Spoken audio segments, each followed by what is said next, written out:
Welcome to you my dear friends. آج کی ہماری ویڈیو کا ٹاپک ہے مددگار بنو. ذرا سوچئے، گھر سے اسکول آتے ہوئے آپ کو روڈ ایکسیڈنٹ میں ایک زخمی آدمی ملتا ہے. وہ آپ کو مدد کے لیے پکارتا ہے. اب آپ کے سامنے دو سوال کھڑے ہیں. اسکول اگر ٹائم پر نہیں پہنچے تو ایگزام پیپر چھوٹ جائے گا. اس گھائل انسان کی مدد نہ کی تو اس کی جان جا سکتی ہے. آپ کشمکش میں ہیں. تبھی اچانک آپ کے اندر سے آواز آتی ہے، ایگزام چھوٹا تو اگلے سال بھی آ جائے گا. اس گھائل انسان کو اگر کچھ ہو گیا تو وہ پھر کبھی واپس نہیں آئے گا. آپ اپنا سارا نقصان بھول کر اس کی مدد میں لگ جاتے ہیں. اس دن آپ اسکول ایگزام میں فیل ہو گئے، مگر ہاں، زندگی کے ایگزام میں ٹاپر ہو گئے. آپ کی پڑھائی کا مقصد پورا ہو گیا. ہم خوشیوں کی تلاش میں گھر سے نکلتے ہیں. کیا خوشیوں کا خزانہ زمین میں دفن ہے؟ کیا پہاڑ کی کسی گفا میں چھپا ہے؟ کیا سمندر کی گہرائی میں خوشیوں کے موتی مل جائیں گے؟ کیا آسمان میں اڑان بھر کر خوشی حاصل ہو جائے گی؟ تو جناب والا، کہیں نہیں جانا ہے، اپنے اندر ہی خوشی تلاش کرنا ہے. لیکن وہ کیسے؟ بھائی، جس نے ہمیں پیدا کیا ہے، ہمارے لیے چاروں طرف اتنی دنیا بنائی ہے، ہم اپنے اس مالک کے حقیقی کا، اس کی عطا کردہ نعمتوں کے لیے شکر ادا کریں، اس کا احسان مانیں. جب ہمارا خدا ہم سے راضی ہو جائے، سمجھو ساری خوشیوں کا ریسورس ہم کو مل گیا. آئیے ذرا ایک مثال سن لیجیے. ایک بار ایک صاحب مسجد میں نماز پڑھنے کے لیے گئے. انہوں نے وضو سے پہلے اپنی کلائی گھڑی کھول کر اپنی جیب میں رکھ لی. نماز پوری کرنے کے بعد وہ گھڑی کو بھول گئے. انہوں نے مسجد کے چپے چپے میں گھڑی تلاش کی، لیکن گھڑی کو نہ پا سکے.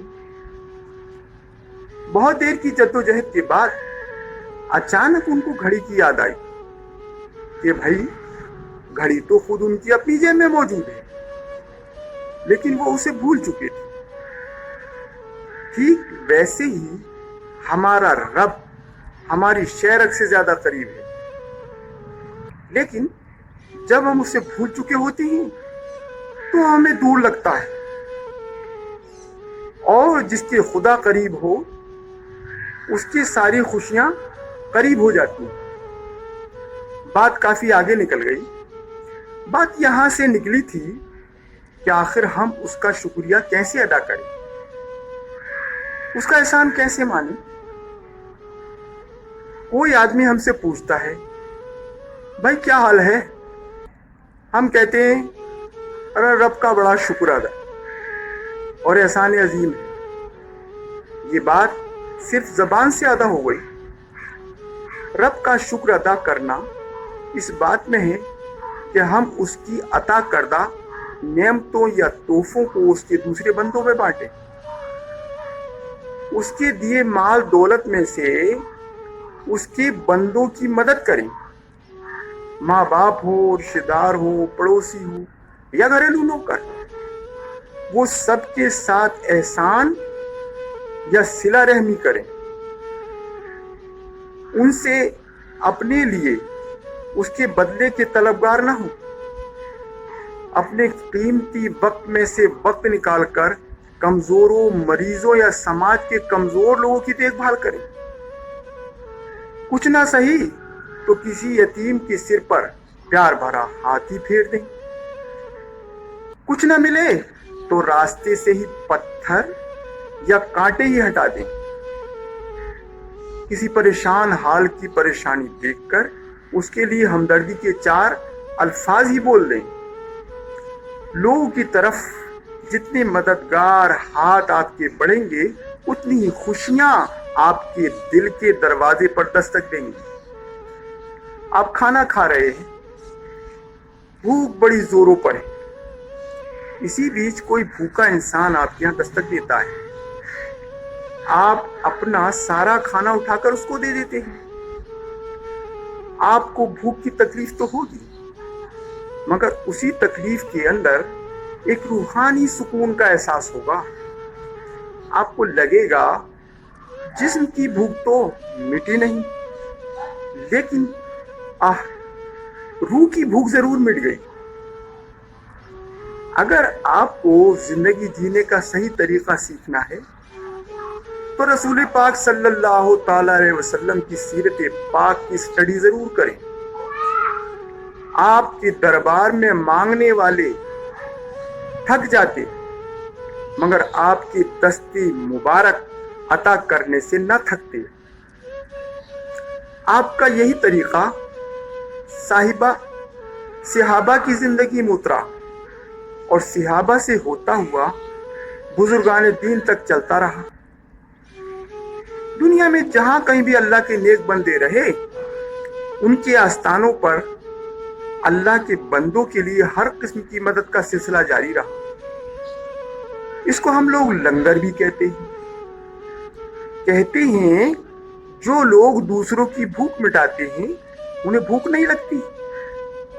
یہاں سے چند ہی کلومیٹر دوری کے فاصلے پر محبت اور بھائی چارے کا لنگر بانٹنے والے ایک اللہ والے کی آرام گاہ ہے۔ لنگر اور خدمت خلق کے یہ دو الفاظ میں نے وہیں سے سیکھے۔ خدا ہم لوگوں کو بھی تعلیم کا لنگر بانٹنے کی توفیق عطا فرمائے۔ تعلیم بانٹنے کا صدقہ جاریہ ہے جو ہماری اگلی نسلوں تک جاری رہے گا۔ چلیے پلٹ کر پھر اسکولوں کی طرف آتے ہیں۔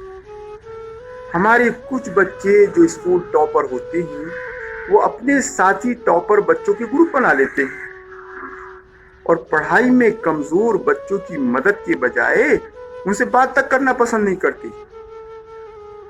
بچوں میں یہ عادت بڑی خطرناک ہوتی ہے۔ جن بچوں میں بچپن سے ہی ایسی عادت بن جاتی ہے وہ آگے چل کر انجینئر، ڈاکٹر یا کوئی دوسرا بڑا پیسہ کمانے والا روبوٹ مشین تو ضرور بن سکتے ہیں، لیکن انسانوں کی جماعت سے دور رہتے ہیں۔ علامہ اقبال فرماتے ہیں، ہے دل کے لیے موت مشینوں کی حکومت، احساس مروت کو کچل دیتے ہیں آلات۔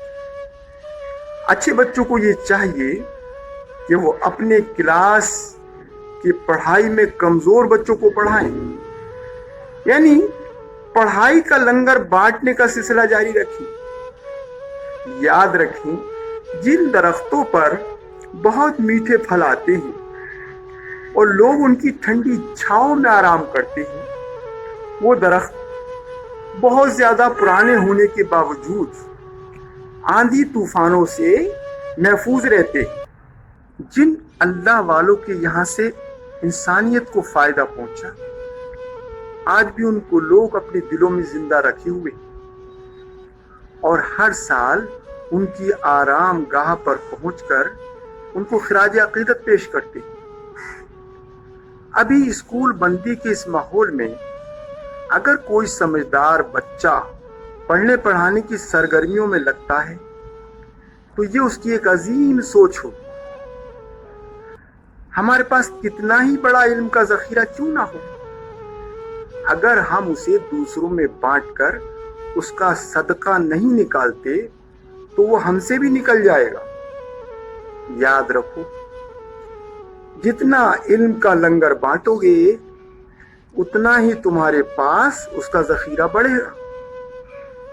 عقل اور علم دونوں اللہ کی عظیم نعمتیں یا تحفے ہیں۔ جتنا انہیں اللہ کے بندوں میں بانٹو گے اتنا ہی ان نعمتوں یا تحفوں میں برکت ہوگی، اور دنیا سے جانے کے بعد بھی